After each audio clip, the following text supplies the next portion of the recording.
자칫 단순 사고로 묻힐 수 있었던 한강공원 의대생 실종 사망 사건. 이 언론과 시민들로부터 관심을 얻게 된 것은 사망한 손정민 22씨 아버지 손현 씨의 애끓는 부정 때문이다.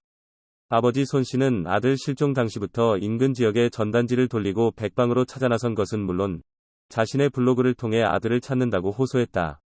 사망이 확인된 후부터는 사건 진행 상황을 계속 온라인에 게시글로 올리며 타살 의혹을 제기하고 네티즌을 향해 도와달라는 사인을 보내고 있다.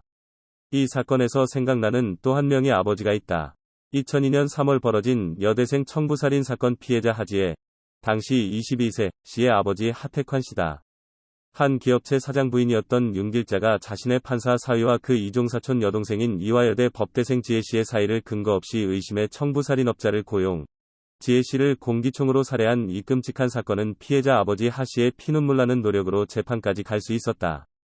하 씨는 딸의 억울한 죽음에 대해 끝까지 밝히기 위해 백방으로 뛰었고 베트남으로 도주한 청부살인 가담자들을 잡기 위해 베트남까지 직접 찾아가기도 했다.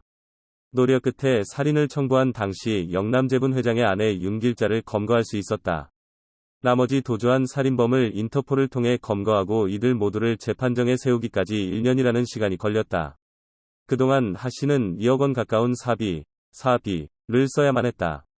당시 그는 월간 조선 기자에게 나같이 기업을 운영했다는 사람도 뻔히 드러난 살인자들을 법정에 세우기까지 이렇게 많은 시간과 돈, 노력이 드는데 보통 사람들 같으면 엄두라도 내겠느냐. 아마 모두 포기하고 말 것이라고 말했다. 우연인지 손 씨와 하 씨는 모두 국내 최대의 대기업 S그룹 출신이다. 손 씨는 현재 수석 그룹장으로 재직 중이고 하 씨는 계열사 임원을 지낸 후 사건 당시엔 관련 업종 회사를 창업한 상태였다. 이들의 공통점은 자식의 사고를 인지한 시점에 빠른 촉이 왔고 스스로 문제 해결을 위해 나섰다는 점이다. 경찰의 미진한 수사를 극복하기 위해 특별한 방법을 선택해 나선 점도 같다. 손 씨는 여론전을 선택했고 하 씨는 범인을 잡기 위해 전 세계로 뛰었다. 지금도 온라인 커뮤니티에서는 정민 씨 아버지가 배운 사람이기에 그나마 이 정도 대처가 가능한 것 아니냐는 얘기가 나온다. 하 씨 사건 당시에도 비슷한 얘기가 나왔다. 4일 서울 서초구 잠원동 지역 주민들에 따르면 한강변 신반포 2차, 한신 2차 아파트 단지 내 엘리베이터에 아래와 같은 전단지가 붙였다.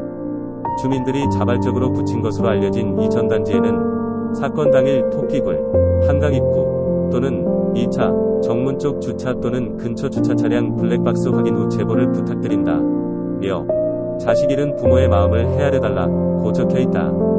이 내용은 지역 맘카페와 해당 아파트 주민 카페에도 게시됐다. 이 아파트는 아래 한강공원 그림의 오른쪽 아래 붉은 선 안 위치한 아파트다. 손 씨와 함께 한강공원에서 술을 마친 친구 A씨는 정민 씨 아버지와 대화에서 정민이가 안 보여 혼자 택시를 타고 집에 갔다가 부모와 함께 정민이를 찾으러 왔다고 했지만 온라인 커뮤니티 등에서는 이 내용에 대한 의구심이 제기되고 있다. 또 새벽 3시 반 이후 A씨와 정민씨 목격자가 없다는 점, A씨의 택시 탑승 흔적이 나오지 않은 점이 석연치 않다며 A씨의 행적을 증거와 함께 확인해야 한다는 주장이 나오는 상태다. 그날 A씨가 한강을 빠져나간 것으로 알려진 한강공원 출입구는 이 아파트 단지 내에 있다. 단지 안에 한강공원 출입구가 있는 만큼 평일에도 한강을 찾는 외부인이 많이 드나드는 곳이다. 또 이 아파트는 주차난이 심각해 주차장 내에 차량이 촘촘히 들어차 있는 것은 물론 심야 시간에는 단지 밖에도 주차된 차량이 많다. 따라서 주차장 CCTV와 차량 블랙박스에 A씨가 나간 모습과 다시 한강 쪽으로 오는 A씨 부모의 모습이 찍혀있을 가능성이 있다. 또 아파트 단지 정문 앞에는 초등학교가 있어 이 부근에도 CCTV가 있다. 서초경찰서는 당일 오전 3시 전후 반포한강공원을 방문한 차량의 블랙박스를 전수조사 중이라고 밝힌 바 있다.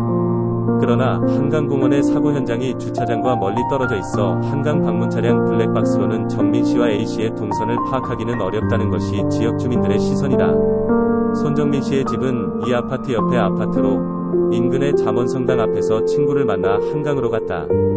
한강공원에서 도보 10분 내 거리에 살고 있는 정민 씨의 아버지가 일이 있으면 우리에게 전화했으면 바로 나갔을 텐데 라며 의구심을 표시한 것도 이 때문이다. 현장에 다시 왔던 정민 씨 친구 가족의 집은 한강공원에서 택시를 타야 하는 거리인 것으로 알려졌다. 손정민 씨 사망 이후 한강공원에 CCTV가 없다는 사실이 알려지면서 인근 주민들은 치안 관련 불안에 떨고 있는 상태다.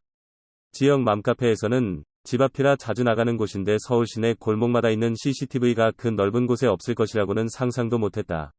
2차 주차장 CCTV와 반원초 앞 CCTV는 왜 확인이 안 되느냐는 글이 이어지고 있다. 다만 사건이 일어난 지 열흘 가까이 지난 만큼 대다수 차량에는 블랙박스 영상이 남아있지 않을 가능성이 높다. 일반적으로 블랙박스 영상이 남아있는 기간은 5에서 7일이다. 이 때문에 경찰의 부실 수사 및 은폐 의혹, 고위 관계자 연루설까지 온라인에서 퍼지고 있다. 따라서 블랙박스 동영상을 경찰이 아니라 정민 씨 아버지 블로그에 비밀 댓글로 직접 제보해달라, 유튜브에 전파해달라는 의견도 나온다. 경찰은 정민 씨 유족의 요청에 따라 정민 씨의 휴대폰 포렌식을 실시할 예정이다. 정민 씨 아버지 손 씨는 A 씨가 사건 당일 2시간 정도 정민 씨의 휴대폰을 갖고 있었던 만큼 기록을 지웠을 수도 있다고 우려했다. 또 경찰은 포렌식 작업을 토대로 필요할 경우 A 씨도 불러 조사할 예정이다. 다만 아직 구체적인 일정은 잡힌 것이 없는 것으로 알려졌다. 경찰은 지난달 27일과 29일 두 차례 A 씨를 상대로 최면요법에 나섰지만 특별한 점을 찾지 못한 것으로 전해진다. 손 씨는 29일엔 A 씨 측이 변호사를 선임해 데리고 함께 와 황당하고 괘씸했다고 밝혔다. 손 씨 역시 변호사 선임을 검토 중이다. 한편 정민 씨의 장례식장은 서울 성모병원이며 발인은 5일 오전 10시 잠원성당에서 장례미사로 치러진다. 장지는 서울 추모공원,